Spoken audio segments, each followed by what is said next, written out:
Hey everybody, Tim Anderson here, aka Renfell, and welcome to episode 46 of Monday Musings. This is moving right along. I guess if we do, we'll hit 50 by the end of the year. I'll have almost done them weekly. Actually, let me double check. This is 46, that's 47, it's 48, 49, 50, 51.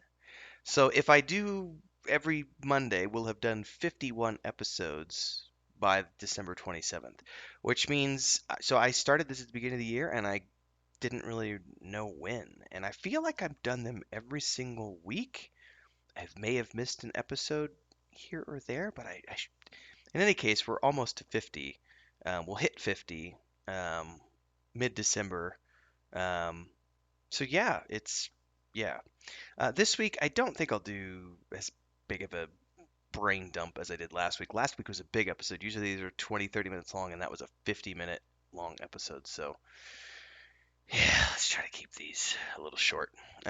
A little shorter. Let's see. Wheel of Time came out, and I watched it, and I have thoughts. I think I'm actually going to do a separate episode on that for the YouTube channel. So stay tuned for that. Unless it's already out. I don't know if I'm pre-recording this on Sunday as I usually do, and I don't know if I'm going to do that for this afternoon or if I'll do that for next week. In any case, we'll talk a little bit about Wheel of Time in this episode, but I don't want to take up the whole segment with it. Um, Chris got back the other day, um, last week, so she's been home for a little bit now. So we're getting back into normal routine and also planning a bunch of other stuff for just I've briefly talked about that on this show, but we're going to start exploring stuff here in Mexico. We're going to start doing travel content again for Marginal Boundaries. Theoretically, we're going to do that first. We're going to start some of our first stuff in late December for the holidays. Because I actually get to take a vacation this year. That is something. I guess I can talk about that first. I have not had an actual vacation since I think since our honeymoon, which would have been late October, early November of 2013, right after we got married. And we didn't really go anywhere big. We just, where we were locally, we just took a bunch of trips and went around and did stuff. But I think that was the last time I had an actual honest to goodness vacation, like where I just disassociated myself from work entirely. I have had some trips since then that she and I have taken that have been work trips, and but we call those working holidays because we're always on contract when we're in those destinations. Like when we went to Spain for 3 months, we were on contract. When we went to Ireland for a month, that was a contract. But while we were there, we had pretty much free reign to do everything we wanted to do. We just had obligations to shoot X amount of photography every day and X amount of video footage every day so that when we came home, we could produce a bunch of content. And then also while we were on the ground, we needed to be producing content for social media. So those aren't quite the same thing, but we did treat those as sort of working holidays. But this year, and then of course with Saga Leucemia, I never took a day off the whole time. It's like 7 years. I never took a day off. Um, this time around it's a little different because this year, this 2021 was the first year that I've actually had I guess we could call it an actual like day job, a salaried position for a company in forever. Since like I think the last time I had a salaried position was probably 2000. Man, I gotta think back. Mid 2000s. There was a few year period of time when I had my own construction company when I worked for a guy as a subcontractor, which isn't quite the same thing as being a salaried employee because you get, you're getting paid either by the hour, or in that case, I was getting paid per square foot of tile installed. Um, but you still are technically working for someone else, so that's a weird situation because you're not really self-employed, you're a subcontractor. In any case, if you really want to go back to the last time I had an actual job that had like a mandatory 2 week vacation, it probably would have been when I was 17 years old. Because when I was 16 and 17 and I had first gotten out on my own, I worked like Wendy's and McDonald's. I worked both places at the same time for a while. I was the night shift drive-through cashier at McDonald's, and I was if I flipped burgers at Wendy's. This is a long time ago, 96, 97, when I was 16, 17 years old. That's the last time I worked at a place where we had like mandatory 2 week vacations. The job that I currently have, we have a mandatory 2 week vacation coming up in the latter part of December for holidays. And I've not had that in forever because I've been self-employed for so long. I've been self-employed since 2000, 2000, somewhere in there, like maybe 2000-ish. So it's been 21, 22 years since I've been in that position to have a mandatory 2 week vacation. So I'm looking forward to that. I have some stuff planned that I'm going to do, and then Chris and I have been talking a lot about it, and we're going to go somewhere for a few days. We're actually supposed to, technically today, as I'm pre-recording this, we're supposed to reserve our hotel. We already know where we're going. I'm not going to spoil it yet until I know that I've got a hotel reserved. Once I've got the hotel reserved, I will tell people where we're going. But we're starting to explore Mexico, and I mentioned this last week. I said we are going to start doing this, but we actually finalized our plans, and we're going to start doing, I think, at least a couple places per month. We're going to go, and we should be able to do, well, I guess we could call them day trips, but leave here on a Friday morning. Because check-in at most places is, by 3 p.m. Um, and most of the places we could do, there's 100 destinations we can do within 3 hours of where we live here in Mexico City. So what we're going to be doing is we're going to be starting with that, and we're just going to start hitting these places where we can leave here at like 11 o'clock, 12 o'clock, get there by 3 p.m., check in, do an afternoon scout of the city along with photography and videography, eat dinner at like whenever. And somewhere in there we will do sunset photography and then eat dinner, and then after that we will go do night photography, and then the next morning we'll get up, further explore the city, and you've got until noon to check out at most places, so we'll do a morning run. We're pretty efficient. This is something to think about, because these are not really enjoyment trips. These are not like vacation trips. These are trips specifically taken for the intent purpose to create YouTube videos, TikTok videos, and lots of photo content for Instagram and other places in social media, and also blog content. So when you start to think about that, it's like doing a movie shoot where you have a pre-scripted, a series of things that have to take place.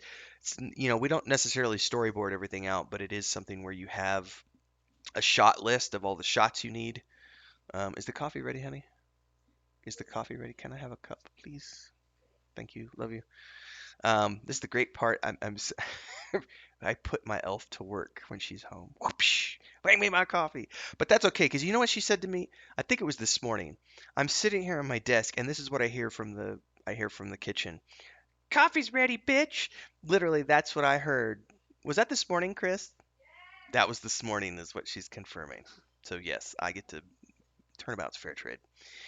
Anyway, these trips are not, you're not there to dilly dally, and yeah, you're there to enjoy the sights, but it's a work trip, so we pre-plan everything out. We have the destinations we want to see, a shot list, and the objective is you do an afternoon shoot that goes into sunset, then you do a night shoot, then you get up the next morning early, do a sunrise shoot, have breakfast, do a mid-morning shoot, and then you're back on the bus and we're home by, 1 or 2 o'clock Saturday afternoon. If it's a slightly larger destination, we can actually leave that Friday afternoon and do Friday, Saturday, and come home Sunday afternoon. We'll be back by 3 o'clock Sunday afternoon. Then we can, decompress, recharge, and everything else, and we got tabletop to roll into every Sunday night at 9 p.m. So it will be busy, but we're trying to, we decided that we're in a point where we want to go ahead and start to bring back Marginal Boundaries. So if you like travel-based content, you should definitely check that out. My beard is nappy right now. I woke up from a nap a little bit ago and I haven't done anything with it, so it's all kind of like it was mushed this direction, like this when I woke up. So I kind of just pulled it this way. It's hard to do this in reverse. Um, so that's what is on the immediate agenda. Thank you. Just put it down here. I don't want to burn my hand. Thank you. Yeah, you can move that one. I don't need that. Thank you. Um, so that is that part of things. So like I said, next week I should have an announcement of where we're going for December. And then we don't know where we're going for January yet, but we're going to start planning these places out. Basically, when you do it like that, when you have a compressed photo and video shoot, the easiest way to think about it is that most of your episodes on YouTube are going to be 10 to 15 minutes long.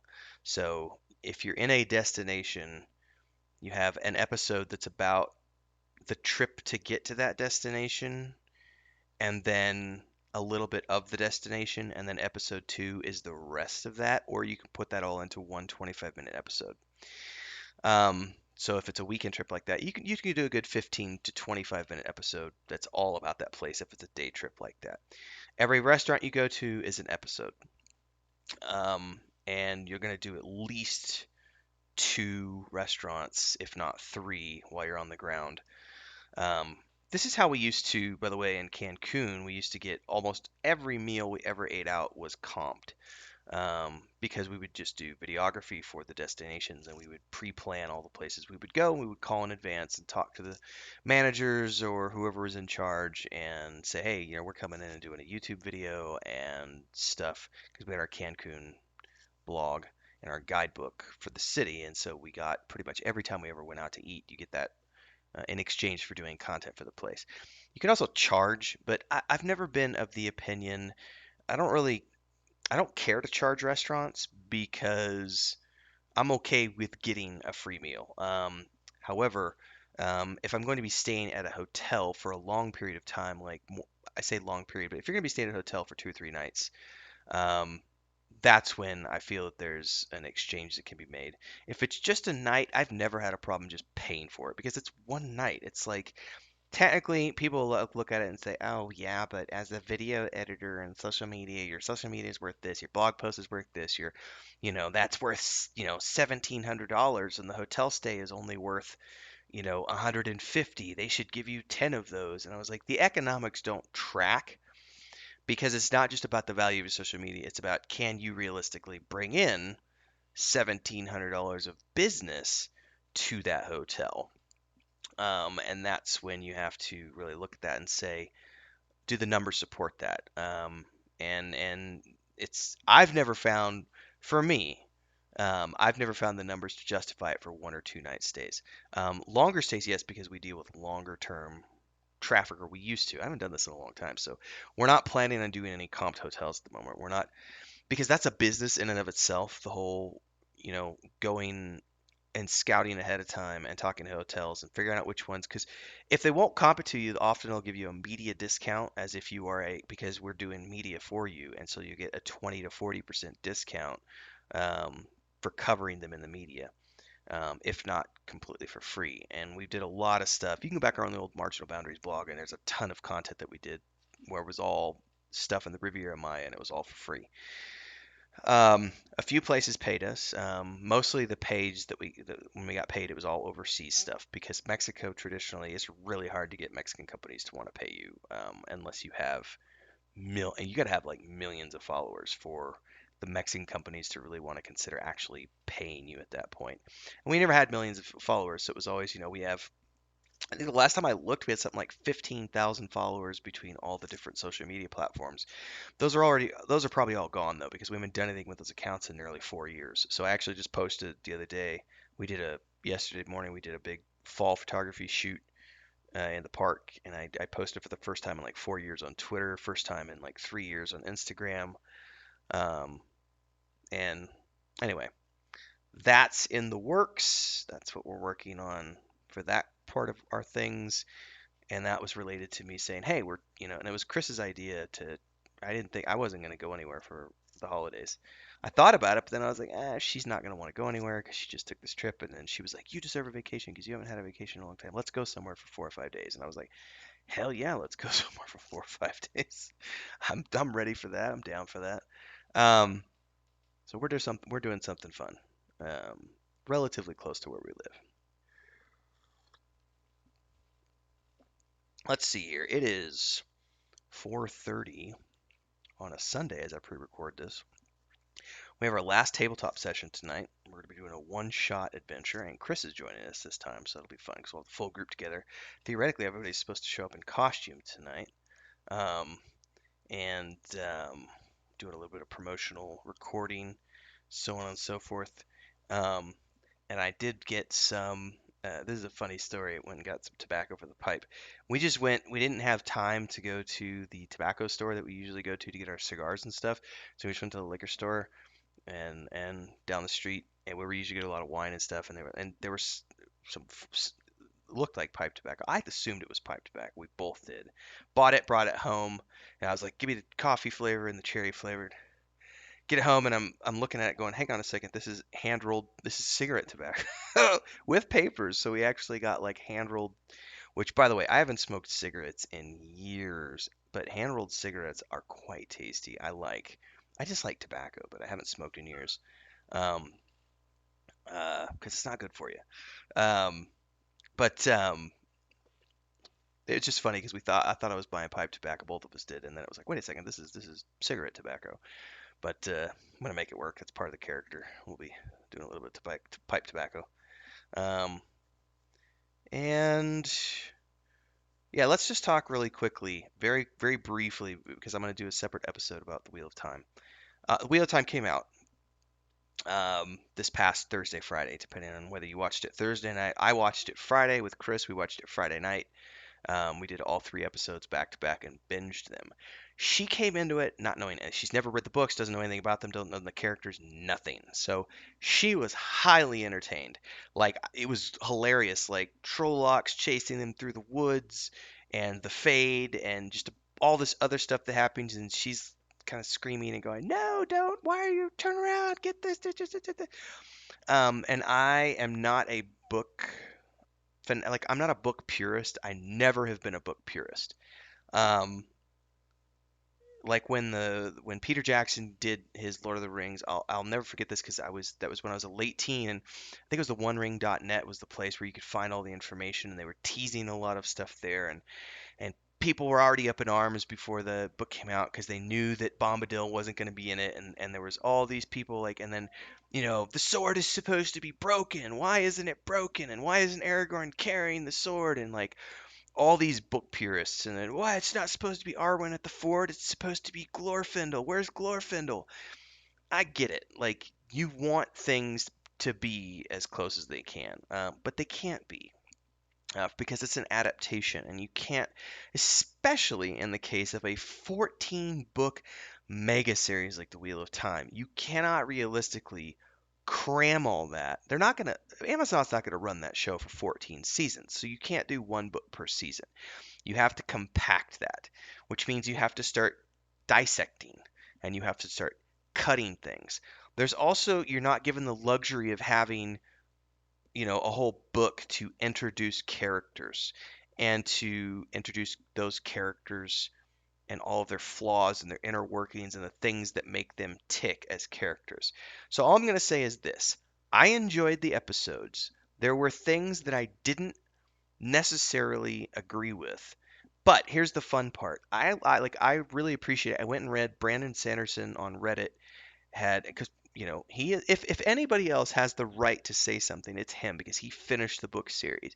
And I loved what he said on Reddit. He said, "The moment that I just disassociated my mind from the illusion that this was the same series," he says, "the moment I was able to look at this as, and this is brilliant the way he said this, the moment I looked at this as another turning of the wheel, spinning the story out yet again in a different adaptation, I was able to let loose all of my preconceived notions and say, this is its own thing. The show needs to do these things for these reasons, and you can accept it." And I loved that analogy because he used the wheel turning, The wheel weaves as the wheel will. He used the wheel as an analogy for this is just another adaptation, another turning of the wheel, and I was like, you know what? That's a great way to look at it. Um, there were some very controversial things that happened during the first episode where I was like, and I'm still I don't agree with the main thing that happened. The main, and I'll talk about this, and I just need to move on. Um, Even he didn't agree with it, and he told the showrunner Raph that I don't agree with this. I really disagree with what you're doing here. I understand why you're doing it, but he even said that after he watched the first episode, he said it makes sense. I still don't agree with it, but I think they did the best thing they could do to help that character.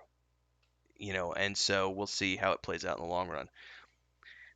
But I had fun. If I had to give it a rating of 1 to 10, and I'll talk about this more in my other review, I'd probably give it a 7, um, maybe an 8, because there are some things that I don't really care for that keep me from giving like a 10 out of 10.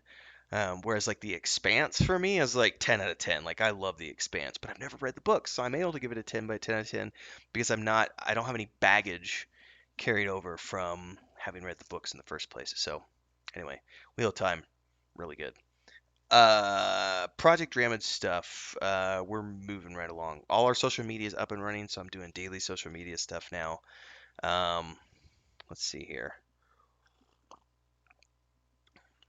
We've got one thing that might happen, and I'm not sure yet. I might not write any chapter work for the month of December, and there is a reason for that. Not because I need more time for anything, because the outline's already there and it's easy for me to just go in and start working. But I think what I'd like to do is give Chris a chance to catch up. Because she was gone for much longer than anticipated. She was only supposed to be gone for like 2 weeks, and she ended up being gone for 5 because of just how long paperwork took.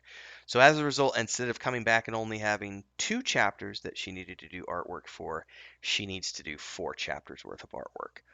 On top of which, she had to and still has to continue getting up to speed with Fantasy Grounds because she's playing catch up because we had already done 2 weeks of training with everybody else on Fantasy Grounds. And I don't know that I want to keep pushing artwork out ahead of her. I would rather have those pieces be published with her artwork so that we're not doing artwork after the fact. Um, Excuse me. So I think for the month of December, maybe, I'm not sure. I'm going to wait and see where she gets over the next, because she's starting work tomorrow on chapter 7. So she's got chapter 7, 8, 9, and 10 to do artwork for. And if she gets all 4 of those done over the next 2 weeks, then I might go ahead and do chapters 11 and 12 for December. But if she doesn't feel that she has enough time and everything else, I might just consider not doing any chapters for December, and we'll do other stuff for people on Patreon for the um, Thursday updates. Also, there's going to be the holidays in there, like the 23rd and 30th would both be considered technically kind of holidays. So, we'll see where things go, but that might be happening. In the meantime, I got a lot of other stuff to be working on. I could be working on storyline for point and click game. I've got plenty to do with the um, um, why am I blanking? Source book material and also the Escape from Parthana module. Neither of those are finished. Rough drafts are coming along very good. The source book rough draft, like I said, has been done for 4 months. When I say done, it's not really done. It's like 80% done because it still needs a lot of work because we still need to put all of the. I gotta come up with all the spell lists for Circle of Mages because they're slightly different than your traditional mages and wizards that you would see in Dungeons and Dragons. So I can't just say here's the spell list from this is a 5th edition compatible rule set. Just use the spell list from the player's handbook. It doesn't quite work like that because once they've specialized in our world, they lose access to all the other schools of magic from level 4 and beyond. So they have access to everything from level 1 to 3, but at level 4, all circle mages have to specialize in their specialty. So life magic, earth magic, fire magic, whatever the case may be. And so what I have to go through is I have to go through the player's handbook and pull all the relevant spells that would apply to them, and those can be used, but also then create my own spells that are specialty spells for that elemental branch of magic. Um, and then I have to do the same thing for to some degree. I don't have to completely, but one of the things I have to do for, um, because we have paladins and Templars. So in essence, what I'll probably do is just say paladins get access to the same spells, um, and Templars have access to the cleric spells, right? But then I have to look at the Inquisitors because they are offensive casters, and so I have to see what applies to them, or if I just need to create brand new spells for them. I'm not sure. And then we have the Warden class, which is completely unique, and I have to figure out if they get spells or not, and if they do, where do those come from? Are they druidic spells? Are they their own spells? How does the bond work between? I mean, there is work that has to be done still on the source book, but most of the work has to be done. Is still I got to write part 5 and part 6 of the Parthena module and get those drafted out. And then I have to create all the encounter tables and treasure tables and all that other stuff. So there's still work that needs to be done, and I could be doing all of that in December if I'm not working on chapter work. So stay tuned for all of that. Maps should be here, not here. Maps should be delivered to my brother's house over the next week or two. They said they were shipping between the 24th of November and the 8th of December. Um, Let me double check that. Go to Amazon and see what it says. That's because that's not quite right. It says between November 24th and December 6th is when it's arriving. It says shipped, but that's not true because um, USPS says that they have received the pre-shipment info, but not the actual item. So we'll see. So it should be arriving within the next week or two. Once my brother has those in hands, those get shipped down to me along with all the miniatures. And once we have those, we will be starting to paint miniatures. Joey's already been painting miniatures. If you've been watching our Instagram or TikTok, um, he's doing those, and then I'll be painting more miniatures with Chris once those arrive. So yeah, and we're 27 minutes in, so I'm going to wrap this up under 30 minutes today, ladies and gentlemen. That is a quick update on everything we've got going on in my life. And this is for Liam because I know he's watching. He usually actually watches these whole things. I skim watch sometimes. I'm guilty of that. But uh, I got sidetracked this week, so I did not this past week because Chris got home and we were doing catch up and everything else. So I didn't get.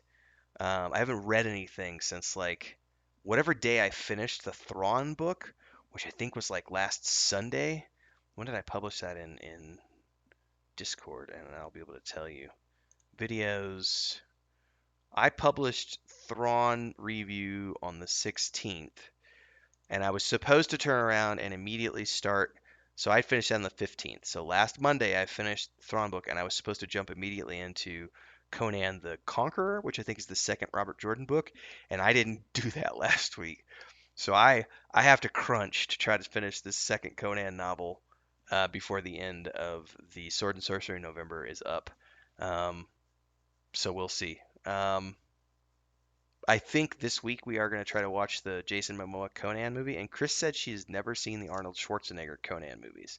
So I think through the last part of November, I think we're going to try to watch all three of those Conan films. Which, even though those aren't books, I'm gonna cheat a little bit and say, hey, I at least I at least in the spirit of Sword and Sorcery in November, I at least managed to consume three films if I didn't get as much reading done as I wanted to. So. Um, we'll see how that pans out. But I am going to try to read Conan. I think it's Conan the Conqueror is the second one. I started reading it last night and then just got sidetracked and wasn't able to really read it. But the last one was a pretty quick read, so now that we're kind of back to our normal routine, I think I'll be able to finish it up. So let's see. I got 30 seconds left to wrap this up. Thanks for following along. Don't forget to subscribe to the channel, hit the bell icon so you get updates for all the future content I do here. And a big announcement. this is gonna be more than 30 minutes, slightly. I decided I'm going to do a huge series on. Well, there's multiple series I'm going to be doing. I've been asking people in Discord about their favorite point and click games, so I'm going to be doing point and click games, probably one point and click game a week starting in January. I'm going to be starting to cover a bunch of the classics. So think King's Quest 6, Quest for Glory 4, Secret of Monkey Island, The Dig, Full Throttle. Those have been some of the games asked by people to play. Gabriel Knight, Sins of the Fathers. So there's 6 games. I'm sure we'll probably end up doing about a dozen of those, but I'm going to start doing those in January. The other thing I'm doing when I'm starting this week, actually, as we're getting into this, I'm doing a whole brand new big series on EverQuest 1 and EverQuest 2. And I'm doing a whole bunch of stuff. Like I've been working on that the last couple of days of actually creating the video list. That's going to be 30, 40 videos, maybe more. And I'm going to be interspersing that with Lord of the Rings content on my here on my personal YouTube channel. And that's going to be the big kind of hobby project for me going throughout 2022 is I'm going to be reviewing those games in between anything that I play for like the Xbox Series X once I pick one up, and of course the PlayStation 5 because there are a bunch of cool games coming out. Like I would love to do Halo Infinite. If I can't get my hands on an Xbox Series X for Black Friday, I'm probably just gonna go ahead and play that on the PC. Um, it's not gonna. I only have a 1080, so it's not gonna look as cool as it would have as on an Xbox Series X. But I love the Halo series. I don't really care about the multiplayer, but that single player storyline campaign, I would love to play that and stream it on my YouTube channel and have fun with that. So if I can't get it on the Xbox, I will be playing it here on the PC. So stick around for that kind of stuff. Anyway, thanks for following along. Subscribe, hit the bell icon, join the Discord below, and I will see everybody next week in the next episode. Peace.